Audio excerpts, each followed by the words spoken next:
The stars looked cold and empty in the black space around the human ship Aurora. Captain Jake Miller stood on the command bridge, looking at the screens that showed nothing but darkness for weeks. His crew of 200 people had been traveling through the Kepler star system for 3 long months searching for a new home. "Captain," called out Amy Foster from her seat at the communications desk.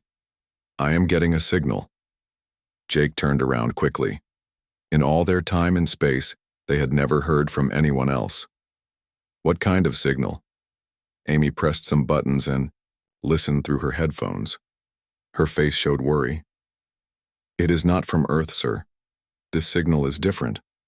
Very different." Dr. Carl Bennett, the ship's scientist who studied alien life, walked over to Amy's station. He was a thin man with gray hair who always carried a notebook. "Let me hear it," he said. Amy played the signal through the bridge speakers.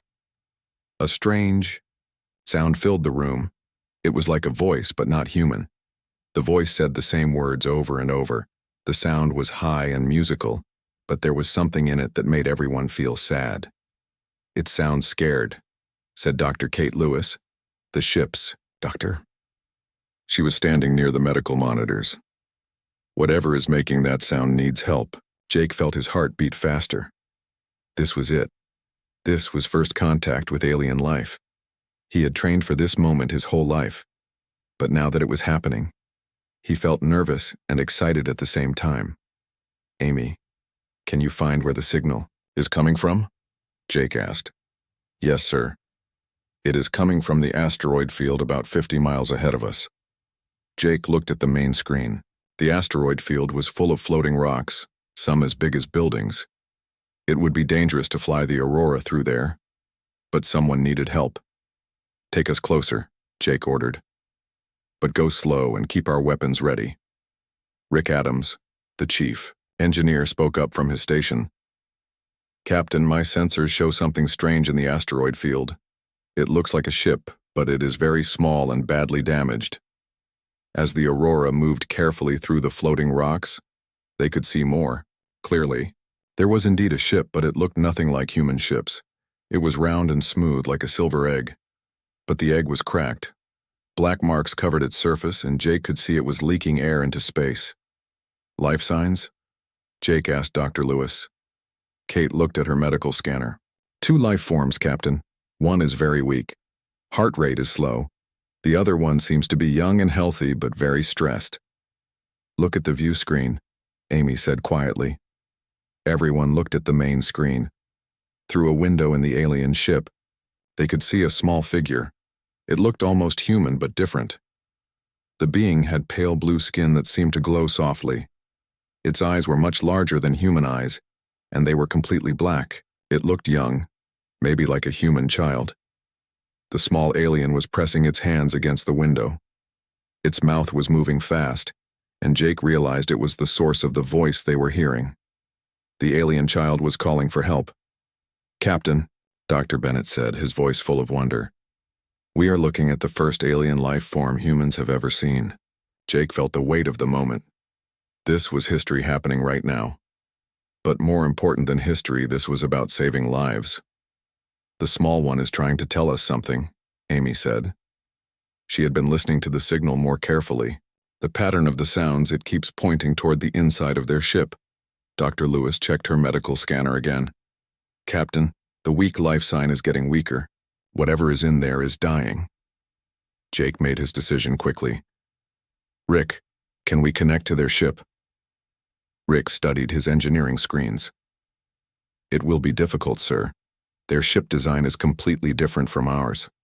But I think I can create a connection." "Do it," Jake ordered. "Amy, try to send a signal back to them. Use simple sounds. Try to let them know we want to help." Amy worked at her station and sent a pattern of sounds back to the alien ship. The young alien at the window stopped moving its mouth for a moment. Then it started moving its hands in what looked like excitement. "I think it understands," Amy said. Dr. Bennett was writing notes as fast as he could. "Captain, this is amazing. The alien child seems to understand that we are trying to communicate. This shows intelligence equal to humans." As Rick worked to connect the ships, Jake watched the young alien in the window. The small being never stopped looking at them. Its large black eyes seemed to be full of hope and fear at the same time. "Connection ready, Captain," Rick announced. "But sir, their ship is losing air fast. If we are going to help them, we need to do it now." Jake looked around at his crew. Every person on the bridge was watching him, waiting for his decision. They were millions of miles from Earth, and they had just found alien life. But those aliens were dying. "Prepare a rescue team," Jake said. "Dr. Lewis, get your medical equipment ready for alien patients. Dr. Bennett, you come with us. We need to understand what we are dealing with." "Captain," Amy said, "the young alien is still making sounds. I think it is saying the same word over and over now." "What word?" Amy listened carefully. "I think it is saying mother." Jake felt his stomach drop. The young alien was calling for its mother.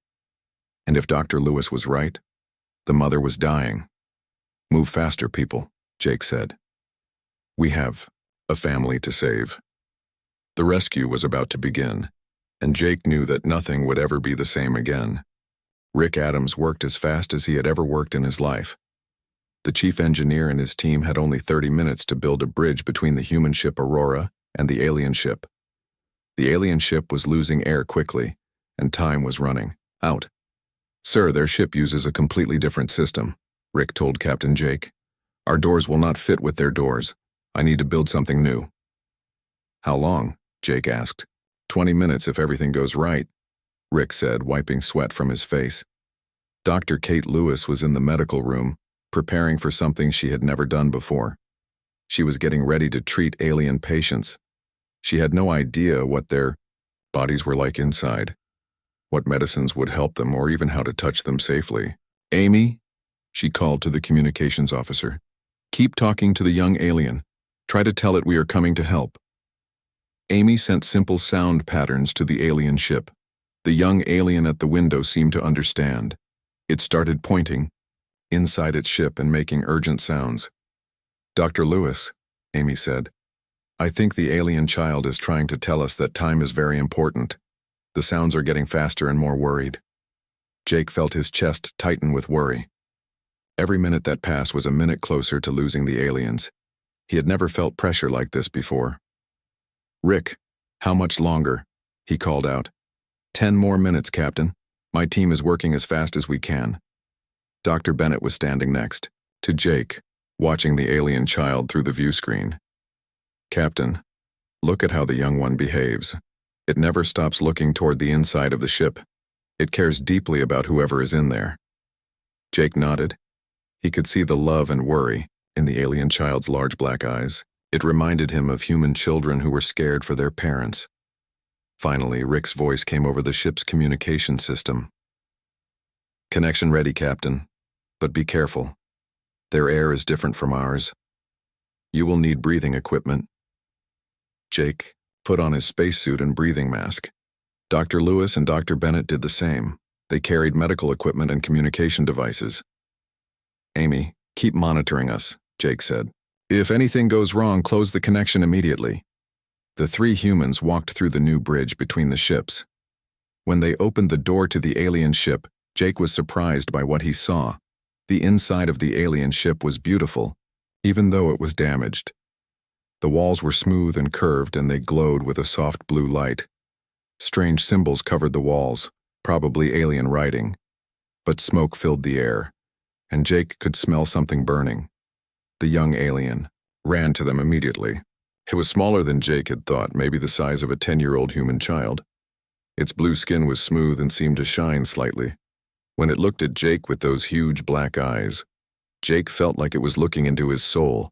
The alien child grabbed Jake's hand and pulled him deeper into the ship. It was making urgent sounds and pointing ahead. "Follow it," Jake told his team. "But stay alert." They walked through a short hallway and entered another room. Jake stopped breathing when he saw what was there. On the floor lay an adult alien, clearly the mother of the young one. She looked like a larger version of the child with the same blue skin and large eyes. But her skin was darker blue, almost gray, and Jake could see she was badly hurt. Her breathing was very slow and difficult. Dark marks covered her body, and one of her arms looked broken. Her eyes were closed, and she did not move when they entered the room. The young alien knelt down next to its mother and put its small hand on her face. It spoke to her in soft, musical sounds. Even though Jake could not understand the words, he could hear the love and fear in the young alien's voice. "Please help her," Dr. Bennett said quietly, translating the alien child's gestures. "I think that is what it is trying to tell us." Dr. Lewis immediately knelt down next to the alien mother and began using her medical scanner. The device beeped and showed information on its small screen. "Jake," Dr. Lewis said, her voice worried. "She is alive, but barely. Her heart rate is very slow, and her body temperature is dropping. We need to move her to our medical room right now." "Can we move her safely?" Jake asked. "We have to try. If we leave her here, she will die in the next hour." Jake looked at the young alien who was watching them with hope in its large eyes. The child seemed to understand that the humans were trying to help. "Dr. Bennett, try to tell the child that we want to take its mother to our ship to help her," Jake said. Dr. Bennett used simple hand gestures and pointed toward the Aurora. The young alien's eyes grew even wider, and it nodded quickly. It carefully picked up a small object from near its mother and held it close. Working together, the three humans carefully lifted the alien mother onto a stretcher they had brought. She was lighter than a human woman, but they moved very slowly. To avoid hurting her more, the young alien walked beside the stretcher, never taking its hand off its mother's arm. It continued to speak to her in soft sounds, as if trying to keep her awake with its voice. When they brought the alien mother into the Aurora's medical room, Dr. Lewis began working immediately. She connected monitors to the alien's body and started running tests. The young alien stood in the corner watching every move Dr. Lewis made.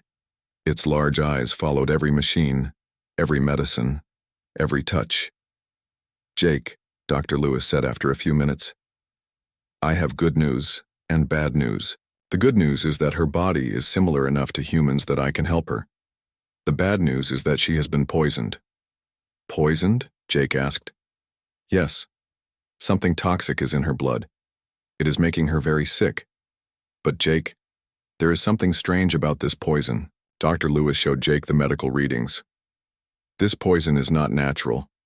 Someone made it, and it is designed to kill very slowly." Jake felt anger growing in his chest. Someone had hurt this alien family on purpose. Someone had tried to kill them, slowly and painfully. He looked at the young alien who was still holding its mother's hand and speaking softly to her. The child had been watching its mother die slowly, unable to help. "Can you save her?" Jake asked Dr. Lewis.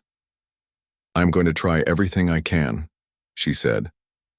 "But I need time to understand this poison and find a way to fight it." The young alien looked up at Jake as if it understood what they were saying. In its large black eyes, Jake saw hope, fear, love, and trust, all at the same time. "We will save your mother," Jake said to the alien child, even though he knew it could not understand his words. "I promise you that." 3 hours had passed since the rescue, and Dr. Kate Lewis had not stopped working.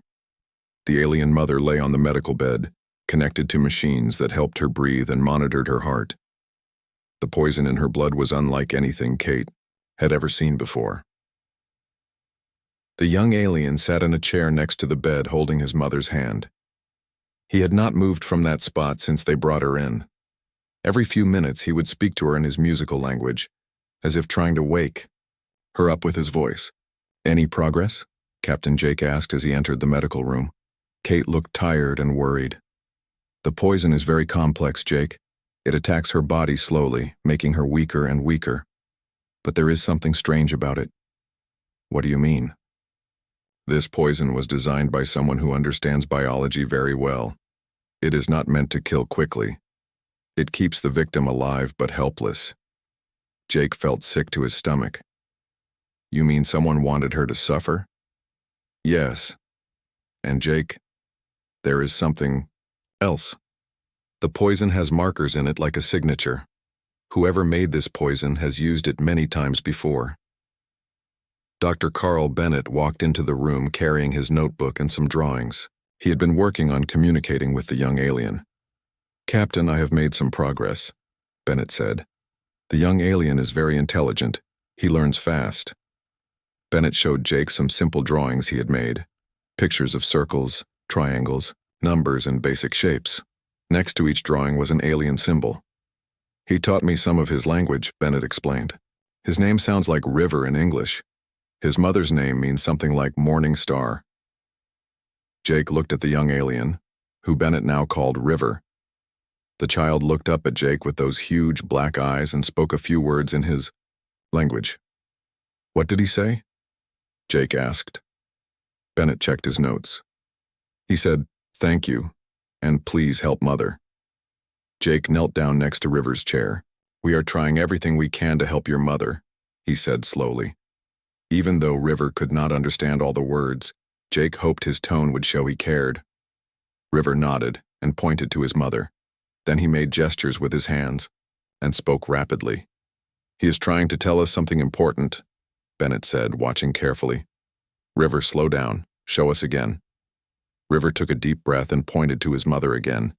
Then he pointed to the ceiling and made a flying motion. With his hands, he spoke one word over and over, and his voice sounded scared. "What is that word?" Jake asked. Bennett wrote down the sounds. "I think it means hunters or chasers. He seems very afraid of them." River continued his story using gestures and the few English words Bennett had taught him. He showed 2 ships flying together peacefully. Then he showed bigger, darker ships, attacking them. "Jake," Bennett said, understanding dawning on his face. "I think River is telling us what happened to them. They were attacked by someone called the Hunters." River nodded when he heard Bennett say hunters. Then he pointed to his mother's injuries and made angry sounds. "The Hunters did this to his mother," Jake said, feeling anger rise in his chest. River stood up and walked to a small bag he had brought from his ship. He pulled out what looked like a piece of metal with strange markings on it. He showed it to Jake and spoke urgently. Bennett examined the metal piece. "This looks like it broke off from another ship. Maybe from the ships that attacked them." River pointed to the metal, then to his mother, then made an exploding motion with his hands. "I think he is saying the Hunter's ship broke when they fought back," Bennett said, "but his mother got hurt in the battle." Jake studied the metal piece. It was dark gray and felt very heavy. The markings on it were different from the writing he had seen on River's ship. "Bennett, can you ask River who these Hunters are? Why did they attack his family?" Bennett used his basic communication system to ask River questions. River's answers were long and complicated, but slowly Bennett began to understand. "Captain, this is bigger than we thought," Bennett said, his face pale. "According to River, the Hunters are not just random attackers. They travel from star system to star system, destroying other species." "What do you mean destroying?" "River says they do not just kill people. They study them first, learn about them, then wipe out entire worlds." Jake felt cold fear run down his spine. "How many worlds?" Bennett asked River more questions. River held up his hands many times, trying to show large numbers. "Many worlds, Captain. River says his people came from a planet with millions of others like them. The Hunters came and destroyed everything. River and his mother were among the few who escaped." Jake looked at River, who was now back in his chair holding his mother's hand. This young alien had watched his entire world die. He had seen his people destroyed by creatures who killed for pleasure or knowledge. "Ask him if the Hunters are still out there," Jake said. Bennett asked the question, and River's response made both humans step back in shock. River pointed toward the ceiling, then made flying motions toward their location. "He says they are coming. This way," Bennett said quietly. "The Hunters follow refugee ships. They want to capture survivors." Jake's mind raced. His ship had 200 people on it, including families and children. If these Hunters were as dangerous as River said, the Aurora was in serious danger. "How long do we have?" Jake asked. River held up his hand and pointed to his wrist, then made gestures that Bennett interpreted as time. "I think he is saying soon, maybe days, not weeks." Kate looked up from her medical work. "Jake, I heard everything. We need to help Morning Star quickly. If we have to run from these Hunters, she needs to be strong enough to travel." Jake nodded. "Kate, do whatever you can. Bennett, keep working with River. I need to know everything about these hunters, how they fight, what they want, how we can defend ourselves. River seemed to understand the urgency in their voices. He spoke to Bennett again, this time pulling out another item from his bag. It was a small crystal that glowed with soft light. "What is that?" Jake asked. River held the crystal up to the light and spoke carefully in English words Bennett had taught him. "Map, other families. Help them." Bennett's eyes widened. "Captain, I think this crystal shows the locations of other refugee ships, other families like River's who are hiding from the hunters." Jake realized what River was asking. The young alien wanted them to help save other survivors, even though it would put the Aurora in more danger. Looking at River's hopeful face, Jake made a decision that would change everything. "Bennett, tell River we will help. Tell him humans do not leave families behind." River smiled for the first time since they had rescued him. In that smile, Jake saw something that gave him hope. These aliens were not so different from humans. They loved their families, they helped others, and they never gave up fighting. The battle against the hunters was about to begin. On the fourth day, everything changed. Dr. Kate Lewis had been working day and night to save Morningstar's life. But the alien mother was getting worse. Her breathing became very difficult, and her heart beat slower and slower. River had not left his mother's side for even 1 minute. He held her hand and spoke to her constantly in their musical language. But now his voice sounded different. It was full of fear and sadness. "Kate," Captain Jake said quietly, "how much time does she have?" Kate looked at her medical monitors and shook her head. "Maybe hours, Jake. The poison is winning. I have tried everything I know, but nothing is working." River seemed to understand what they were saying. His large black eyes filled with tears, and he pressed his face against his mother's hand. Dr. Bennett walked into the medical room with his notebook. "Captain, I have been studying River's language more. I think I understand what he has been saying to his mother." "What has he been saying?" Jake asked. "He has been telling her stories about their home planet, about flying among the stars, about the good things that happen to them.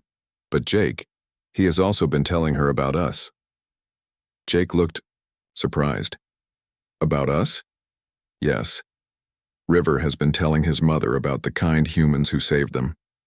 He tells her that humans fight to help others, even people they do not know. He tells her that humans never give up." Kate suddenly stopped working and looked at Bennett. "Say that again." "He tells her that humans never give up," Bennett repeated. Kate's eyes grew wide. "Bennett, I think you just helped me understand something very important." She turned to her medical equipment and started checking all her readings again. "Jake, I have been thinking about this poison all wrong. I thought it was just attacking her body, but what if it is also attacking her spirit?" "What do you mean?" Jake asked. "River's presence makes her stronger. When he talks to her, her heart beats better. When he touches her, her breathing improves. What if the cure is not just medicine? What if she needs a reason to keep fighting?" Jake looked at River, who was watching them with hope in his eyes. "You think River's love is keeping her alive?" "I think River's love is helping her fight," Kate said. "But Jake, what if we could do more? What if we could show her something worth living for?" Kate walked over to River and knelt down beside him. Using the hand signals Dr. Bennett had taught them, she tried to explain her idea. River listened carefully, then nodded with excitement. He understood what Kate wanted to do. "What did you tell him?" Jake asked. "I told him that we need to work together. His mother needs to see that there is hope for the future. She needs to see that their fight against the hunters is not over." River stood up and walked to his bag. He pulled out the crystal map that showed the locations of other refugee families. The crystal glowed brighter when he held it near his mother. "River," Bennett said using simple words, "tell your mother about the other families. Tell her they need help." River began to speak to his mother, but this time his voice was different. Instead of sad stories about the past, he told her about the future. He told her about the other refugee ships hiding in space, waiting for rescue. He told her about the humans who wanted to help fight the hunters. Dr. Bennett translated as River spoke. He is telling her that the hunters have not won. He is telling her that there are still people to save, still battles to fight. River placed the crystal map on his mother's chest, where it glowed with warm light. Then he took her hand and spoke, directly into her ear. "What is he saying now?" Jake asked. Bennett listened carefully. He is telling her that she cannot leave him alone to fight. He is telling her that he needs her to teach him how to be strong like she is. Kate watched her medical monitors with growing excitement. "Jake, look at this. Her heart rate is getting stronger. Her breathing is improving." River continued to speak to his mother, and slowly, very slowly, Morningstar's eyes began to open. She looked confused at first, then she saw River's face above her and smiled weakly. River laughed with joy and touched his mother's cheek gently. Morningstar tried to speak, but her voice was very quiet. "She is asking about us," Bennett said, listening to her words. "She wants to know who we are." River spoke to his mother, quickly explaining everything that had happened. He told her about the rescue, about the humans who helped them, about the medicine that saved her life. Morningstar looked at Jake with her large black eyes. She spoke a few words that sounded like a question. "She is asking why we helped them," Bennett translated. "She wants to know why humans would risk their lives for strangers." Jake knelt down next to Morningstar's bed. Even though she could not understand his words, he spoke from his heart. "Because it was the right thing to do," Jake said. "Because family is important no matter what planet you come from. Because no one should have to watch their mother die alone." River translated Jake's words for his mother. When she heard them, tears ran down her blue cheeks. She reached out with her weak hand and touched Jake's arm. "She says thank you," Bennett said. "She says humans have good hearts." Over the next few hours, Morningstar grew stronger. Kate's medicine worked better now that the alien mother had a reason to fight. River never left her side, and he continued to tell her stories about their new human friends. But their happiness was interrupted by an urgent call from the bridge. "Captain," Amy's voice came over the communication system. "We have a problem. I am detecting ships approaching our location. 3 large ships, and they do not look friendly." Jake's blood ran cold. "The hunters," he said. River heard the word and his eyes filled with fear. He spoke rapidly to his mother, who struggled to sit up in her bed. "She says we must run," Bennett translated. "She says the hunters will destroy us all." But Jake shook his head. "No, we are not running anymore." He stood up and looked at River and Morningstar. "River, translate this for your mother. Tell her that humans do not abandon people who need help. Tell her that we are going to fight the hunters together." Morningstar's eyes grew wide when she heard Jake's words. She spoke to River, who nodded seriously. "What did she say?" Jake asked. Bennett smiled. "She said that if humans are brave enough to fight for strangers, then she is strong enough to fight beside them." Jake felt proud and scared at the same time. The Aurora was about to face its first battle against an enemy that had destroyed entire worlds, but they would not face it alone. They had new allies now, and together they would show the hunters that some families could not be broken. The fight for their lives was about to begin, but Jake knew they had already won something more important. They had learned that love and courage could overcome any poison, and that hope was the strongest medicine of all.